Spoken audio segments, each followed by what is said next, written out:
내 증인이 되리라는 제목으로 말씀을 증거하겠습니다. 자동차 정비 공장에 가면 거의 대부분의 어느 곳이든지 이런 글이 쓰여져 있습니다. 닦고 기름치고 조이자. 닦고 기름치고 조이자. 그러니까 기계에 있어서는 닦고 기름치는 거, 이게 가장 중요하다라고 하는 겁니다. 제가 회사 다닐 때 이렇게 이제 아침에 출근을 하면 제일 먼저 하는 게 기계를 이렇게 닦습니다. 지난 밤에 일을 끝내고 나서 이제 닦고 기름을 이렇게 쭉 발라 놓습니다. 이제 그런 거 닦아내고 새로운 기름을 치면서 이제 기계를 작동에 준비를 하는 거죠. 그리고 이제 기계를 이제 작동을 시키는 겁니다. 그러니까 오자마자 바로 그냥 기계를 작동하고 그러지는 않습니다. 그러니까 기계를 쓰기 전에 먼저 닦고 기름을 쳐주면 기계가 기분이 되게 좋아합니다. 그러면 그 기계가 말을 되게 잘 듣습니다. 근데 이제 기름도 안 쳐주고 닦아주도 안 하고 이러면 기계가 별로 기분이 안 좋아합니다. 그래서 가다 기분 나쁘다고 서버리고 그러면 또 기계를 고쳐야 되고 또 그 기계를 보수하고 하는데 시간이 걸리고 그러는 것입니다. 그래서 이 기계들도 똑같습니다. 동물만 사랑해주면 사랑하는 게 아니라 모든 게 그렇습니다. 내가 사랑해주면 그도 나를 사랑해주는 거예요. 그러니까 이 동물들도 사랑하는지 안 하는지 다 압니다. 소도 어릴 적 저는 소를 많이 키웠는데 이 소도 사랑해주는지 안 해주는지 이게 주인을 알아보는 거예요. 이 강아지도 마찬가지입니다. 이 기계도 마찬가지입니다. 이 기계도 내가 사랑해주면 기계가 또 나를 사랑해주는 겁니다. 그러니까 모든 것은 알고 보면 결국 모든 것이 누구 탓이다? 내 탓이라고 하는 거예요. 나에게 달려. 어떻든 이 기계는 아침에 출근하면 가장 먼저 하는 것이, 기계를 쓰기 전에 먼저 하는 것이 닦고 기름치고, 그리고 끝나고 나서도 또 닦고 반드시 기름을 쳐줘야 됩니다. 그래야 다음 날 또 기계가 잘 돌아갈 수가 있습니다. 이게 우선순위, 이게 아주 중요한 부분입니다. 이제 우선순위가 이게 바뀌어지면 일이 자꾸 꼬이게 되어 있습니다. 그러니까 아이들이 이제 키울 때 이렇게 보면 학교 갔다 오면 이제 엄마들이 꼭 하는 이야기가 있습니다. 이게 계속 반복되어지는 말인데, 그래서 이제 그게 잔소리가 되어지는 거예요. 그게 무슨 말입니까? 여러분 주로 뭔 이야기 합니까? 숙제 해놓고 놀아라. 숙제 해놓고 놀아라. 학원을 갔다 왔습니다. 학원에서 꼭 숙제를 내줍니다. 야, 숙제 해놓고 놀아라. 그럼 애들은 되게 기분 나빠합니다. 지금 학교 갔다 왔는데 뭘 또 숙제를 하고 놀라고, 놀고 숙제하면 되지 왜 지금 숙제하라고 하느냐고 이제 그러죠. 그래 이제 그러니까 애들 이야기도 일리가 있어요. 논리가 있습니다. 근데 엄마들은 안 속는 거예요. 왜냐하면 놀고 숙제를 하겠다. 여러분, 애들은 통제가 안 됩니다. 자제가 안 됩니다. 절제가 안 됩니다. 그러니까 언제 끝나야 될지, 언제 놀고 1시간 놀고 30분 놀고 들어와서 숙제하고 그리고 씻고 밥 먹고 잠잔다. 이게 안 되는 겁니다. 그러니까 놀면 끝없이 놀아버리는 것입니다. 그리고 또 놀면 신나게 놀아버리는 것입니다. 그래가지고 숙제하러 하면 이게 안 되는 거예요. 그러니까 이제 어른들은, 엄마는 이걸 알고 있죠. 그러니까 숙제해놓고, 학원에 갔다 오면 학원 숙제해놓고 그리고 놀아라. 이제 여기서 싸움이 일어나는 거죠. 이 우선순위입니다. 우선순위. 이게 모든 일에는 우선순위라는 게 있습니다. 우선순위를 하면 일이 잘 풀립니다. 그래서 성경에도 보면 먼저 그의 나라와 그의 의를 구하라. 이 우선순위를 정해주는 거예요. 그러니까 이 우선순위가 바뀌면 일은 꼬이게 되어 있습니다. 자, 오늘 본문에도 보면 예수님께서 이 제자들에게 이 우선순위를 이렇게 바꾸어주는 그런 이야기가 나옵니다. 자, 오늘 보면 6절에 보면 제자들이 예수님께 이런 질문을 하죠. 자, 그들이 모였을 때 예수께 여쭈어 이르되 주께서 이스라엘 나라를 회복하심이 이때리까 그러면. 자, 이제 예수님의 전성기가 왔습니다. 그래서 이제 이스라엘 나라의 회복, 이제 로마로부터 지배를 오랫동안 받아왔는데 이제 이 이스라엘 나라의 회복이 지금 이때입니까? 이제 나서실 것입니까? 이제 당신이 나서서 이 나라를 구해낼 것입니까? 이 나라 지금 이스라엘 나라를 회복하시면 이때입니까? 그래요.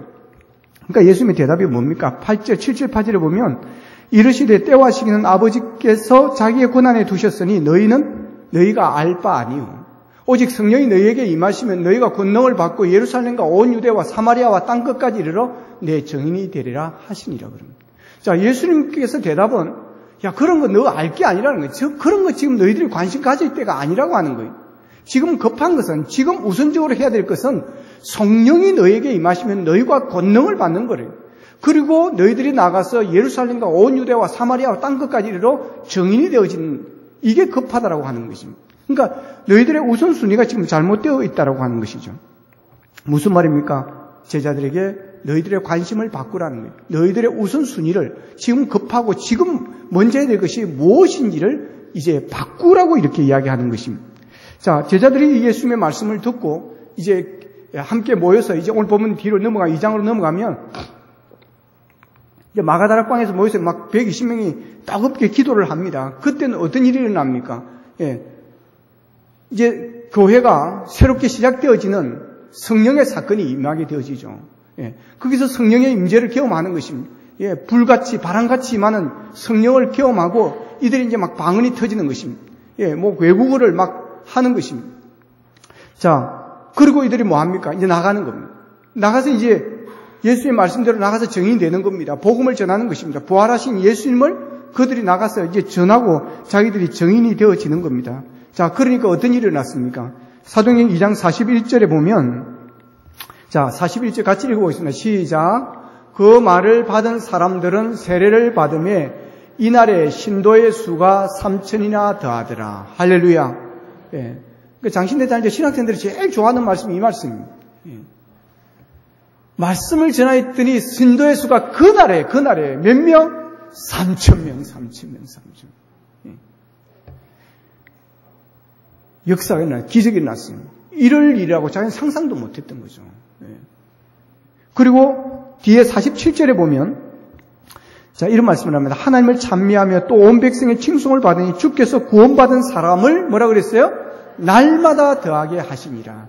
우리에게도 이런 일이 나기를 축복합니다. 예. 구원받은 사람, 주께서 구원받은 사람을 날마다 더하게 하시는 일들이 일어났습니다. 보십시오.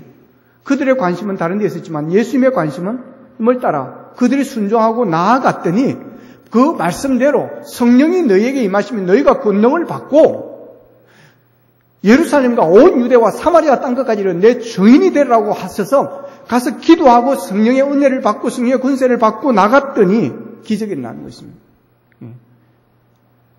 우선순위를 바뀌었더니 예수님의 우선순위를 따라갔더니 여러분 뭔가 있더라고 하는 거죠. 왜 그랬는지, 왜 예수님께서 이것을 우선으로 해라는지를 알게 되었다라고 하는 것입니다. 자, 그게 뭡니까? 지금이 추수의 때라고 하는 것입니다. 그래서 지금 가장 바빠야 할 것은 이 추수를 해야 된다는 것입니다. 영적인 추수, 영혼 추순, 이거는 정인되어지는 일입니다. 자, 지금 곡식이 무르익어 있습니다. 그래서 추수를 해야 된다는 것입니다. 이 때를 놓치면 안 된다는 거예요. 자, 그래서 마태복음 9장 37절 38절에 보면 예수님께서 이런 말씀을 하십니다. 자, 이에 제자들에게 이르시되 추수할 것은 많되 일꾼은 적으니 그러므로 추수하는 주인에게 청하여 추수할 일꾼을 보내어 주소서 하라 하시니. 자, 여기에 보면 이에 제자들에게 이르시되 무엇은 많되 추수할 것은 많대. 그러니까 지금 예수님의 눈에는 추수할 것이 막 보이는 것입니다. 추수할 그런 영혼들이 막 보이는 거예요. 지금 가서 전도해가지고 그들을 구원해야 될, 데려와야 될 그런 사람들이 예수님의 눈에는 막 보이는 것입니다. 이 보이는 게 좋을 때가 있고 안 좋을 때가 있습니다. 예. 이런 게 보이면 이제 막 가슴이 아픈 거죠. 예, 막 그냥 그들을 불쌍히 여기는 마음이 일어나는 것입니다. 추수할 영혼들, 저들이 지금 구원을 받아야 되고, 저들이 지금 주께로 돌아와야 되고, 지금 저들이 하나님께로 돌아와야 되는데, 지금 그들이 앞에는 뭐가 놓여 있습니까? 여러분, 불구덩이가 놓여 있는 겁니다. 그 앞에 지금 지옥의 불구덩이가 놓여 있는 거예요. 그런데 이걸 모르고 지금 그들은 달려가고 있습니다. 그러니까 예수님은 저들의 발걸음을 거기서 멈추게 해야 되는 거예요. 돌이켜야 되는 것입니다. 그들이 가는 방향을 바꾸어 줘야 되는 거예요. 지금 앞에는 지옥 불이고 뒤에는 천국이 있습니다. 뒤에 거는 보지 못하고 앞으로만 가고 있는 거예요. 이게 예수님의 눈에 보인다는 거죠. 그러니까 예수님께서 마태복음 그 9장 37절 앞에 보면 민망히 여기서 불쌍히 여기서 이런 말이 나오는 거예요. 여러분, 예수님의 눈에 보였던 이것이 우리에도 보여주기를 축복합니다. 그래서 추수라는 표현을 쓴 것입니다. 이 추수라는 표현을 쓴 것은 긴급성을 의미하는 것입니다. 긴급성. 이 때를 놓치면 안 된다고 하는 거죠. 지금 안 하면 안 된다는 거예요. 땀 흘려 농사 지어놓은 그 농부가 이 추수 때를 놓쳐버리면 그동안 땀 흘렸던 수고와 모든 것들이 여러분 헛되게 되어져 버린다고 하는 것입니다. 그래서 지금 나가서 증인이 되어야 되는 이게 더 급하다라고 하는 거죠. 그런데 그 추수가 예수님의 눈에는 이 예루살렘만 보인 게 아닙니다. 예루살렘과 온 유대와 사마리아까지 그들이 그렇게 미워하는 그 사마리아까지 그리고 더 나아가서 땅끝까지 온 세상에 예수님의 눈에는 지금 추수해야 될 그 사람들이 눈에 보이는 것입니다. 그러니까 나가니까 3,000명이 막 돌아오지 않습니까? 이 예수님 말이 맞았다고 하는 거죠. 추수는 마지막으로 거둬들이는 이것입니다. 추수 때가 되면 가라지와 알곡으로 이렇게 나누어집니다. 모든 민족에 복음이 전파되면 그때야 끝이 오리라고 말씀을 하셨습니다. 제자들과 예수님이 보는 게 달랐습니다. 왜 그렇습니까? 관심이 다르기 때문에 그렇습니다. 보는 게 다르니까 관심이 달라지는 것입니다. 제자들은 예수님이 보는 것을 보지 못했습니다. 그래서 이스라엘 회복에 대해서 그들은 관심을 가졌던 것입니다. 그런데 예수님의 눈에는 불쌍한 영혼들이 보였던 것입니다. 지금 나가서 구원하지 않으면 저들이 지옥불에 떨어질 그 영혼들을 보였던 것입니다. 그래서 예수님은 막 얘가 타는 것입니다. 지금 급한 게 이건데, 지금 서둘러야 될 것이 이건데, 지금 당장 해야 될 것은 증인되어지는 것인데, 제자들은 이스라엘 회복이 되어지면, 독립이 되어지면, 그래서 예수님이 왕이 되어지면 우리는 한 사람은 좌편에, 한 사람은 좌의정, 우의정 그런 데만 관심을 가지고 있다는 것입니다. 그래서 예수님은 정인되는 것에 관심을 가져라. 그렇게 말씀하고 있습니다. 여러분 이 관심이 우리의 관심이 되기를 원합니다. 여러분 이스라엘 회복, 예수님이 왕이 되면 자리에 뭘 앉을 것인가? 여러분 그런 데 관심을 가지지 마시길 바랍니다. 어떻게 하면 정인되어질까? 어떻게 하면 하나님의 나라를 더 세울까? 여러분 교회에서도 마찬가지입니다. 내가 그 자리에 앉을까? 여러분 이런 것에 관심 가지는 게 아니라 어떻게 하면 내가 하나님의 진정한 관심을 나의 관심으로 만들고 살까? 여러분 이게 관심을 가지시기를 축복합니다. 자, 제자들이 보는 게 달랐습니다. 그래서 이제 예수님은 추수할 것이 보였던 것입니다. 그래서 제자들이 성령의 권능을 받고 나가서 정인되었더니 3,000명이 회개하고 돌아와서 대풍년을 거둔 것입니다. 여러분 예수님께서는 오늘 우리에게 말씀하십니다. 추수할 것은 많되 일꾼이 적으니. 예수님께 보실 때는 언제나 추수할 영혼이 많이 보였던 것입니다. 자, 사람들의 눈에는 보이는 곳마다 예수님이 볼 때는 사람들이 모인 곳마다 예수님의 눈은, 예수님의 관심은 항상 추수할 영혼에 보였던 것입니다. 예수님이 십자가에 못 박혀 돌아가시면서도 그를 따르는 여인들이 우는 것을 보시면서 하신 말씀이 있습니다. 나를 위해서 울지 말고 너와 너희 자녀들을 위해서 울라고 그러셨습니다. 주님은 하나님의 뜻을 이루기 위해서 십자가 지심이 마땅한 일이나 그러나 너희들이 더 문제다. 너희와 너희 자녀의 영혼을 위해서 울어야 된다라고 그렇게 말씀을 하십니다. 십자가를 지시면서도 불쌍한 영혼들을 바라보신 것입니다.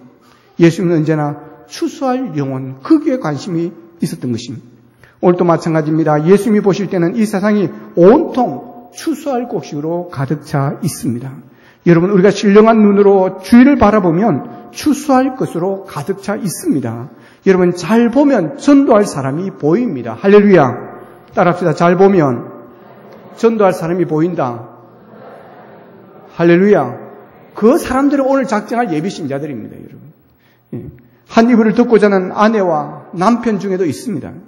한 집안에 사는 자녀들이나 부모 형제들도 형제들 가운데도 있습니다. 많은 시간을 같이 하는 직장 동료들 중에도 그리고 학우들 중에도 있습니다.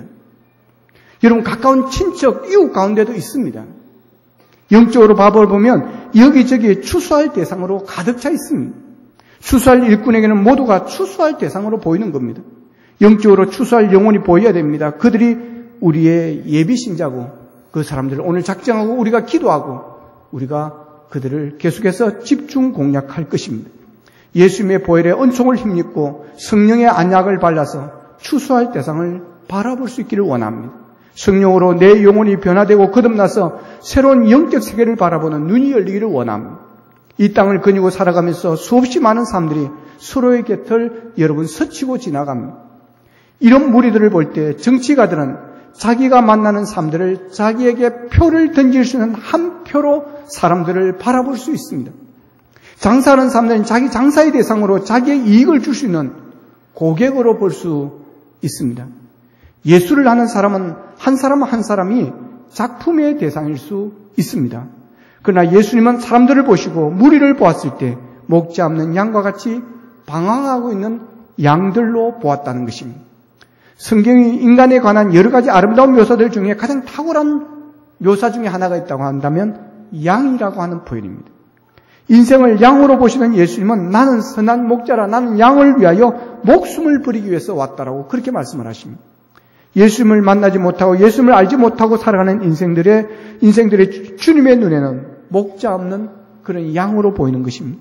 목자 없는 양으로 보였다는 것은 다 불쌍하게 보였다는 것입니다. 결국은 지옥 갈 영혼들이기에 예수님의 눈에는 불쌍한 영혼으로 보였던 것입니다. 목자 없는 양들이 방황하는 양들로 보이는 그 마음이 바로 예수님의 마음입니다. 우리에게 그런 예수님의 마음을 부어주시기를 축복합니다. 그래야 목자 없는 양들이 방황하는 것이 보이게 되는 것이고 그들의 영혼이 불쌍하게 보이는 것입니다. 그래서 그들을 전도하지 않으면 견딜 수가 없는 아픈 마음을 가지게 되어지는 것입니다. 찰스 핀이라는 미국의 유명한 부흥사 목사님이 계십니다. 그분이 어느 날 시카고 거리를 왔다가 거리의 교차로에서 많은 사람들이 불일 듯 지나가는 그런 사람, 물밀듯이 지나가는 그런 무리들을 보다가 갑자기 그는 눈물을 흘리셨습니다. 곁에 있는 분이 목사님 왜 그러십니까? 라고 그러니까 그분이 그럽니다. 저 사람들이 지옥으로 가고 있잖아. 복음을 듣지 못하고 하나님의 사랑을 알지 못하고 지옥으로 가고 있잖아. 여러분, 이 마음이 추수할 영혼이 많다고 하신 예수님의 마음입니다. 바울에게도 이런 마음이 있었습니다. 그래서 바울 사도는 로마서 9장 3절에서 이렇게 말합니다. 형제 고륙 친척이 구원받는다면 내 자신이 저주를 받아도 좋다. 그리스도에게 끊어져도 좋다. 그러니 저들을 구원하기를 소원하는 그런 애타는 마음이 있었습니다. 주님께서도 우리에게 이런 마음을 주시기를 원합니다. 우리가 이런 마음을 품고 정인되어 여러분 해피데이를 통해 많은 예비신자를 구원해낼 수 있기를 원합니다. 자, 이런 마음은 성령님이 주시는 마음입니다. 이게 그냥 생기는 것이 아닙니다. 그래서 오늘 본문에 보면 오직 성령이 너희에게 임하시면 너희가 권능을 받고 그랬습니다.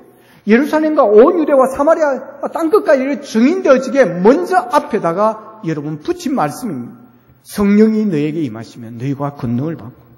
여러분, 성령의 권능, 성령의 기름 부으심, 성령의 임하심을 경험할 수 있기를 원합니다. 이게 무슨 말입니까? 전도는 내 지식이나 내 말빨이나 내 능력으로 하는 것이 아니라 성령님께서 하신다는 것이에요. 성령님께서 도와주시고 성령님께서 능력을 주셔서 여러분 전도하게 되어진다라고 하는 것입니다. 여러분, 우리는 성령이 아니면 아무것도 할 수 없는 자들입니다. 백화점의 마네킹이 아무리 날씬하고 잘생기고 좋은 옷을 입고 있어도 생명이 없으니까 아무것도 못합니다. 그러나 아무리 부족해도 영혼이 있으면 산 사람입니다. 성령님을 모시지 않는 사람은 아무리 잘되고 빛과 번쩍하게 살아도 여러분 아무것도 아닙니다. 성령님을 모시지 않는 사람은 여러분 죽은 자와 같습니다. 아무리 가진 것이 없어도 성령님을 모신 사람은 살아있는 영원한 사람이고 가장 복 있는 사람인 줄로 믿으시기를 바랍니다. 성령님께서는 성령님을 모시는 자는 내버려 두지 않고 그를 통해서 계속해서 일하시는 것입니다. 부모는 자식을 위해서 계속 일합니다. 어릴 때부터 돌아보고 결혼시키고 결혼 후에도 계속해서 돌보아 줍니다.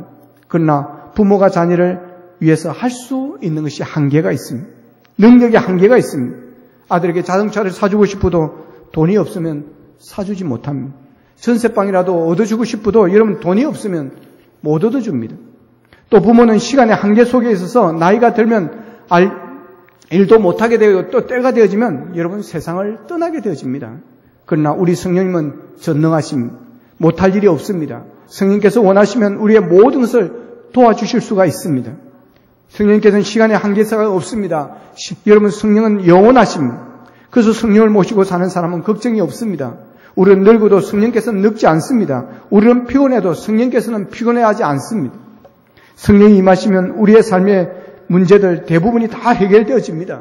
성령이 임하시면 죄의식과 정신적 갈등들, 그리고 긴장과 의심들, 불투명한 장래와 죽음에 대한 두려움들, 염려와 근심들, 이 모든 일들이 성령께서 나와 함께 하신다는 확신이 없어서이지 성령님이 내 안에 계시다는 이 확신만 있으면 어떤 형편과 어떤 환경에서든지 주님을 모신 삶을 살 수 있음을 여러분 믿으시기를 바랍니다.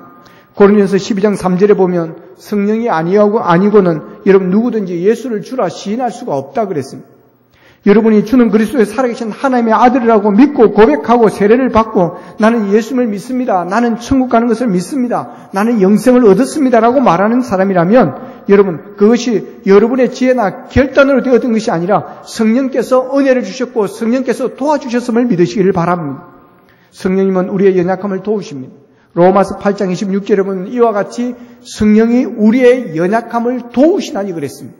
여러분 약하다고 두려워하지 말라고 하는 것입니다. 부족하다고 여러분 절망하지 말라고 하는 것입니다. 전능하신 성령님께서 능력이 많으신 성령님께서 영원하신 성령님께서 우리의 연약함을 도와주신다라고 하는 것입니다. 그래서 우리는 여러분 아무것도 가진 것이 없어 모든 것을 가진 자처럼 우리는 살아가는 것입니다. 그분이 뒤에서 밀어주시기 때문에 그렇습니다. 그래서 우리는 약해도 두려워하면 안 됩니다. 부족해도 두려워하면 안 됩니다. 거절을 당해도 여러분 두려워하면 안 되는 것입니다. 우리는 힘을 얻어야 됩니다. 그분이 내 뒤에서 밀어주시고 그분이 우리를 통해서 역사하시고 그분이 우리를 통해서 이루실 줄로 믿기 때문에 그렇습니다. 그래서 성령 충만 받으면 자신감이 생깁니다. 성령 충만 받으면 기쁨이 충만해지는 것입니다. 그래서 예수 믿는 사람들은 기쁨이 충만한 거예요. 그래서 사도 바울은 항상 기뻐하라고 그러는 것입니다. 사도 바울은 감옥에 있었습니다. 붙잡혀 들어갔습니다. 언제 죽을지 모르는 상황입니다. 그럼에도 불구하고 여러분 밖에 있는 빌립보 성도들에게 그럽니다. 기뻐하라. 내가 다시 말하노니 기뻐하라고 그러는 것입니다. 여러분 그 기쁨이 어디서 나오는 기쁨입니까? 근거 없는 기쁨입니까? 아닙니다. 세상 사람들이 볼 때는 근거 없는 기쁨이라고 하지만 형식적인 기쁨처럼 보일지 모르지만 여러분 그건 형식적인 기쁨도 아니요. 여러분 근거 없는 기쁨도 아닙니다. 하늘에서 내려오는 기쁨인 줄로 믿습니다. 성령께서 주시는 기쁨인 줄로 믿습니다. 하나님이 함께 계시니 예수님이 함께 계시니 성령님이 함께 계시니 나는 기쁘다고 하는 것입니다. 초막이나 궁궐이나 내 주 예수 모신 곳이 어디나 하늘나라. 할렐루야. 여러분 이것을 바울이 그때 그 가사를 이렇게 했다면 뭐라 하겠습니까? 감옥이나 궁궐이나 내 주 예수 모신 곳이 어디나 하늘나라. 할렐루야. 여러분 우리가 이게 찬양이 우리의 고백이 되었으면 좋겠습니다. 여러분 좀 어렵고 힘들다고 못 살겠다 죽겠다 막 여러분 맨날 그러지 마시기를 바랍니다. 선교사님들 이렇게 좀 만나면 되게 어떻게 막 요즘은 선교사들 별로 안 만나고 싶어지네. 만나면 하여튼 만나면 저 뭐 힘들고 어려워도 기도하니 이런 일이 났습니다. 하나님 도와주신 이런 일이 났습니다. 좀 이런 간증을 하고 우리가 바라는 게 좀 그런 거 아니겠습니까? 그런데 뭐 후원이 이러니 저러니 막 은혜가 안 됩니다. 여러분 주님이 함께 하시니 주님이 도와주시니 잘 될 줄로 믿고 그런 가운데서 이런 역사가 일어나니 하나님 감사합니다고 여러분 감사하고 기뻐할 수 있기를 축복합니다. 좀 여러분 기뻐하십시오. 맨날 힘들다 죽겠다. 그런 사람 영원히 힘들다 죽겠다가 이러면 깨끗 하고 죽습니다. 여러분 주님이 주시는 기쁨을 누릴 수 있기를 축복합니다. 주님은 우리를 사랑하십니다. 여러분을 사랑하십니다. 여러분과 함께 하십니다. 여러분이 연약할 때 힘이 되어 주실 줄로 믿습니다. 여러분. 그러니 기쁘고 기쁘도다 항상 기쁘도다 나 주께 왔사오니 복 주옵소서. 할렐루야. 여러분 좋은 거 생각하면 좋은 게 너무 많습니다. 하나님의 은혜 생각하면 좋은 게 너무 많습니다. 저는 이제 목사님들 이렇게 모임도 있고 뭐 이렇게 세미나 가고 이런 모임은 저는 하나님 이야기가 들었습니다. 어제 뭐 우리 가족들 뭐 얘기도 제가 그런 이야기했어요. 세상에서 내가 친구 목사님들 만나봤지만 우리 교회만큼 좋은 교회가 없더라. 우리 교회만큼 좋은 교회 없더라. 나만치 행복한 목사가 없더라. 할렐루야.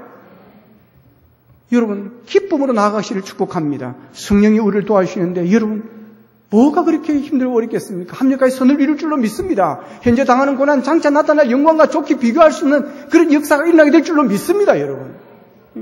그래서 기쁨, 성령 충만한 기쁨입니다. 그래서 우리는 기쁨으로 억지로 하지 마시기를 바랍니다. 셀리도 억지로 하지 마시기를 바랍니다. 억지로 할 사람 그냥 내려놓으십시오. 기쁨으로 하시기를 축복합니다.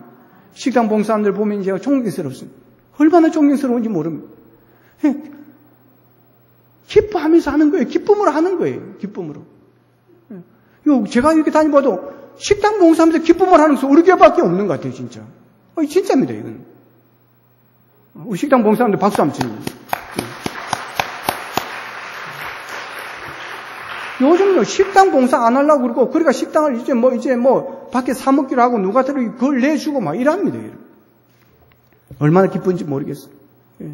해피데이 진행위원들 얼마나 기쁨을 하는지 모르겠어요. 진짜인지 거짓말인지 모르지만.